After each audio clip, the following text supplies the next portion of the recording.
भारतीय reserve bank ने repo rate कटौती का ऐलान कर दिया है।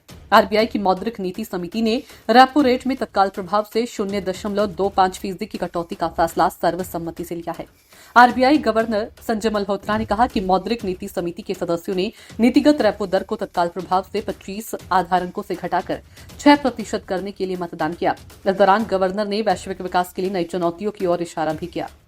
होम, कार और कॉरपोरेट लोन की ईएमआई हो सकती है कम। आरबीआई ने बुधवार को लगातार दूसरी बार प्रमुख ब्याज दर में 25 आधार अंकों की कटौती का ऐलान किया। केंद्रीय बैंक के इस फैसले से अमेरिका की ओर से लगाए गए पारस्परिक शुल्कों से प्रभावित अर्थव्यवस्था को सहारा मिलने की उम्मीद बढ़ी है। ब्याज दरों में कटौती के बाद प्रमुख नीतिगत दर यानी रेपो रेट घटकर 6% हो गई है। इस कदम से आवास, ऑटो और कॉरपोरेट ऋण लेने वालों को राहत मिलेगी। फरवरी महीने में भी की गई थी 25 आधार अंकों की कटौती। फरवरी में अपनी पिछली नीति में आरबीआई ने रेपो दर को 25 आधार अंकों से घटाकर 6.25% कर दिया था। फरवरी में अपनी पिछली नीति में आरबीआई ने रेपो दर को 25 आधार अंकों से घटाकर 6.25% कर दिया था। ये दर मई 2020 में पिछली दर में कटौती के बाद आई थी। दरों में आखिरी संशोधन फरवरी 2023 में हुआ था, जब नीति दर को 25 आधार अंकों से बढ़ाकर 6.5% कर दिया गया था। अमेरिकी टैरिफ के झटके के बाद जीडीपी वृद्धि के अनुमानों में कटौती। आरबीआई गवर्नर संजय मल्होत्रा ने कहा कि मौद्रिक नीति समिति ने सर्वसम्मति से नीतिगत दर को 25 आधार अंकों से घटाकर 6.25% करने का फैसला किया है।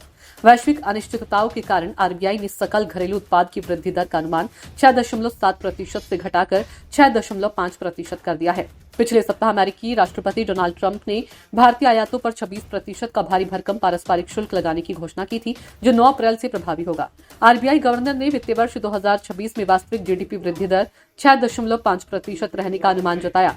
आरबीआई गवर्नर ने कहा कि नीतिगत और व्यापार संबंधी अनिश्चितताओं के कारण वृद्धि अनुमानों में 20 आधार अंकों की कमी की गई है। वित्तीय वर्ष 2025 से 26 में जीडीपी वृद्धि के अनुमान पहली तिमाही में 6.5%, दूसरी तिमाही में 6.7%, तीसरी तिमाही में 6.6%, चौथी तिमाही में 6.3%। वित्तीय वर्ष 2025 से 26 में 4% तक रह सकती है महंगाई दर। आरबीआई गवर्नर संजय मल्होत्रा ने कहा कि खाद्य मुद्रास्फीति निर्णायक रूप से सकारात्मक दायरे में प्रवेश कर रही है। वित्तीय वर्ष 2025 से 26 के लिए मुद्रास्फीति 4% रहने का अनुमान लगाया गया।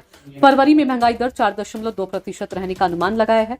वित्तीय वर्ष 26 के लिए तिमाही बाद का अनुमान पहली तिमाही 3.6%, दूसरी तिमाही 3.9%, तीसरी तिमाही 3.8%, चौथी तिमाही 4.4%।